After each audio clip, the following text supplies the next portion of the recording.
Soy Lauri García Dueña, soy salvadoreña, maestra en comunicación por la UNAM y sobre todo escritora.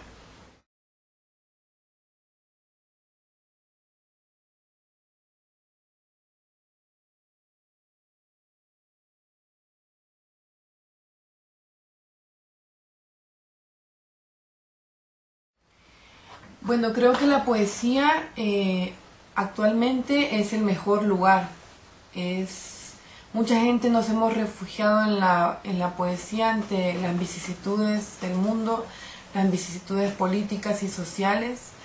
Yo también creo que no hay una diferencia esencial entre la poesía y la vida. Y digamos que el lugar de la poesía es la vida de todos los días y la vida de todos nosotros, esta especie humana que insistimos en destruirnos y en asesinarnos los unos a los otros. Entonces, la poesía actualmente es el lugar de la vida.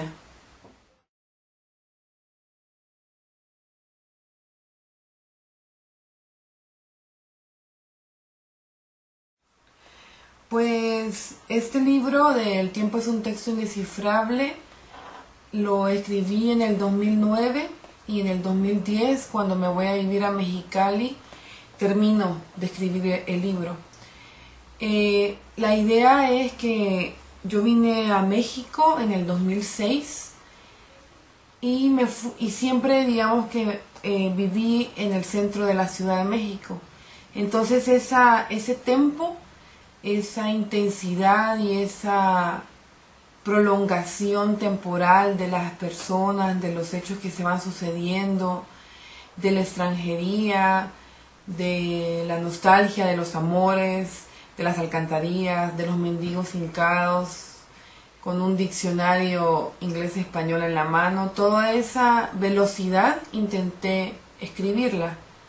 Entonces, tenía una idea de la escritura semiautomática, aunque como dice David Huerta, pues no hay escritura que sea automática, siempre hay una deliberación.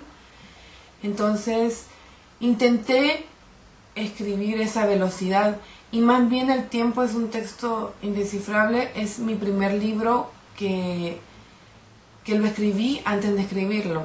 Es decir, yo pensé en el proyecto del tiempo antes de escribir los 52 poemas. Había escrito el poema cero, que empieza con la frase de un cigoto de frío vive en mi corazón. Y digamos que esa fue la primera frase y no pude parar y pasé como 2 años con el proyecto. Estaba como muy enamorada y había terminado como una relación tormentosa como la Ciudad de México. Y entonces era como también una especie de poema a la ciudad que tanto amo, a la Ciudad de México, a esa ciudad que me ha cobijado, que me ha dado su hospitalidad, pero al mismo tiempo que me ha dado con palos, a este amor que me había cobijado y luego me había expulsado. Entonces en ese paralelo de amor, ciudad, extranjera, escritora, una muchacha que vivía en el centro, todo eso como que se conjuga en El tiempo es El tiempo es un texto indescifrable. Y pues fue una posesión esa idea de que la escritura nos posee y no nos suelta. A mí este proyecto no me soltó en 2 años y creo que, bueno, todavía no me ha soltado porque continúo leyendo en el 2012 estos poemas que escribí en el 2009, en el 2010. Tengo 2 años de estar leyendo este libro en lecturas en poesía en voz alta. Creo que ahora que llegue el fin del mundo, en el 2012, pues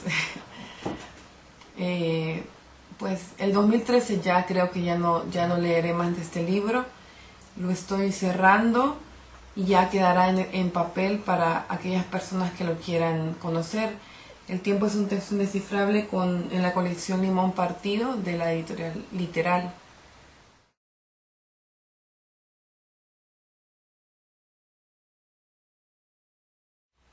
Pues creo que son 2. Son un montón, pero principalmente creo que Claudia Lars, salvadoreña, que yo leí cuando tenía 10 años y fue la escritora que me convenció de ser poeta. Cuando yo tenía 10 años leí Tierra de Infancia y hay un cuento que se llama La Salamandra, que habla de Claudia Lars, de Carmen Brannon. Sale al campo, era hija de unos hacendados y sale a cazar hormigas con ondas y así, y encuentra una salamandra que estaba ardiendo en un fuego, que a pesar de estar ardiendo en el fuego no se quemaba.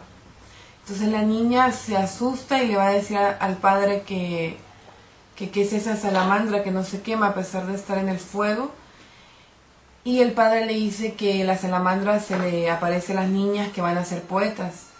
Entonces, y que el camino de la poesía es hermoso, pero también lleno de tormento. Entonces yo leo ese libro cuando tenía 10 años y siempre que me preguntaban qué vas a hacer cuando seas grande, yo decía poeta. Pero digamos que pasé, en mi infancia era una poeta sin obra porque no había escrito nada.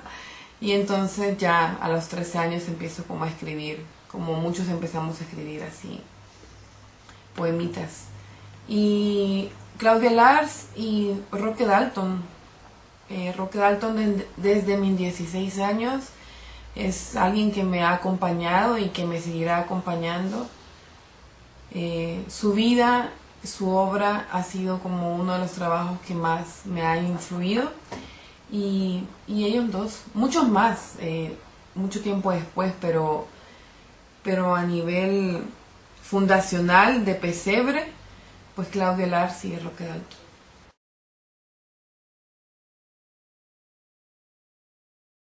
Bueno, las poetas del megáfono surgen en enero del 2008.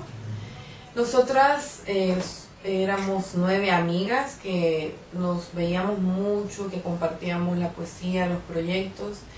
Y entonces en enero del 2008 a Eva Cabo, española, le ofrece la señora Mora, de Casa de Mora ahí en la Roma, que le iba a habilitar el foro para que hiciéramos lecturas. Pero era como una invitación que no sabíamos en qué iba a terminar.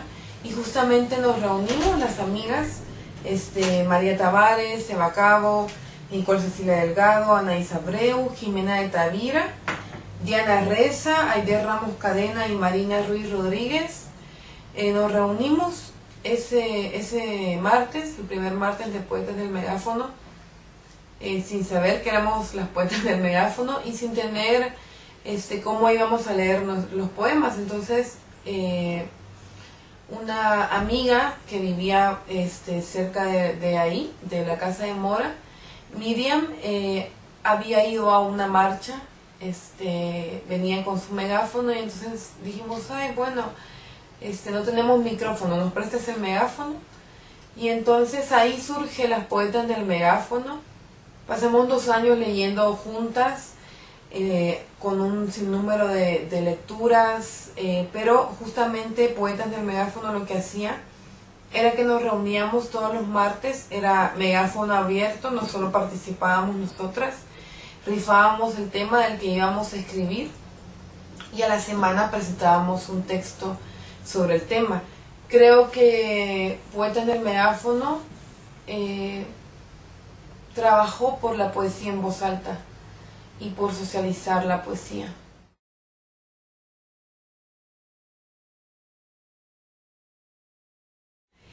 Pues es un mar, es un río, es la responsabilidad que se cierne sobre los poetas jóvenes, esa categoría a veces un poco difícil de definir, pues es cambiar el rumbo, ¿no? Es refrescar, es dotar a ese río, a ese continuo que es la poesía, de nuevos peces y de nuevos pájaros. La poesía joven actualmente creo que tendría que ser más crítica sobre su trabajo, porque no basta con ser poeta joven para entrar en ese río, ¿no? Siempre hay algunas problemáticas como el descuido sobre la obra, el ego y todo eso. Eso como lo que podría ser, lo que deberíamos de ver de forma crítica. Pero de forma idealista, que es la forma en que yo a veces lo veo, pues somos ese cauce, esa vida que está fluyendo, esa clorofila, esa corriente sanguínea que tiene que alimentar la lengua y la vida. Entonces creo que la Ciudad de México actualmente es el mejor lugar para la poesía en Latinoamérica.